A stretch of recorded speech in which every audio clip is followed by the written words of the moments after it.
भाजपचे बंडखोर आणि अपक्ष उमेदवार भीमराव धोंडे हे माझ्यासोबत आहेत. काय सांगाल, प्रचार सुरू आहे, अवघे 4 दिवस आता प्रचाराचे शिल्लक आहेत, आरोप केले जातात, प्रत्यारोप केले जातात, काय एकूणच वातावरण कसं आहे? आरोप प्रत्यारोप चालू आहे, प्रचाराचा वेग आलेला आहे, उदंड प्रतिसाद या मतदारसंघात आम्हाला मिळतो आहे. माझं चिन्ह हे शिट्टी आहे, शिट्टीचा जोरात प्रचार चालू आहे आणि आज चौरंगी खऱ्या अर्थाने सामना आहे, परंतु या चौरंगी सामन्यामध्ये जनता माझी निवड करील अशी माझी खात्री. 4 टर्म तुम्ही आमदार राहिलेलात, या ठिकाणी पंकजाताईचा देखील उल्लेख तुमच्या कार्यकर्त्यांनी घेतलेला आहे.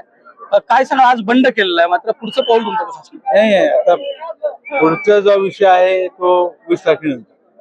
आज मी अपक्ष उमेदवार आहे आणि अपक्ष उमेदवार म्हणून मी सर्व मत मागणार. खरं पाहिलं तर सुरेश दस तुमच्या समोर उभा आहेत. त्यांनी शिरोळच्या सभेत म्हटलं होतं की मी निवडून आल्यावर सर्व डुक्कर मारल, कसं पाहत? त्यांना डुक्कर मारायचे असेल मारू द्या, आमचं काय म्हणणं नाही. चांगलं काम आहे, त्यांनी ते मन लावून करावं आणि ते मागं म्हणले होते हरण मारायचे, हरण काही मिळाले नाही. मोरांना बंदिस्त करायचं, ते करता आलेलं नाही. डुकराचं माग एक मोहीम घेतली त्यांनी आष्टी शहरामध्ये, तिथे डुकर अजून भरपूर आहे. तुम्ही भाषणातून आता म्हणालात की त्यांनी बाई सोडली माझ्या, म्हणजे काय विषय? काय बाई सोडली अंगावर असं म्हटले तुम्ही काहीतरी? एका बाईने मला मेसेज करत होती, तिच्या विरोधात मी पोलीस स्टेशनला तक्रार केली. कोण होत त्याच्या पाठीमाग कोण आहे? राजकीय प्रतिष्ठा.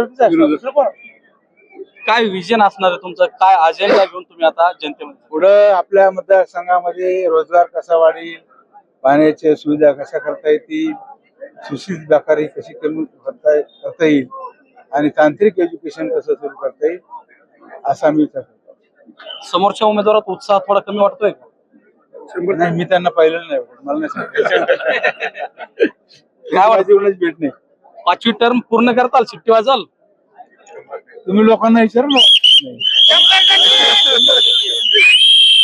आपण पाहता माझ्यासोबत अपक्ष उमेदवार भीमराव धोंडे होते. 5व्या टर्मला मी नक्कीच विजय होईल आणि या ठिकाणी गुलाल माझाच असेल अशी प्रतिक्रिया त्यांनी यावेळी दिली.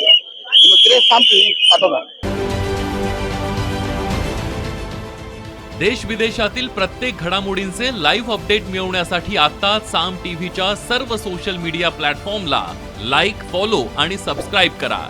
तसंच सर्व नोटिफिकेशनसाठी बेल आयकॉन प्रेस करायला विसरू नका.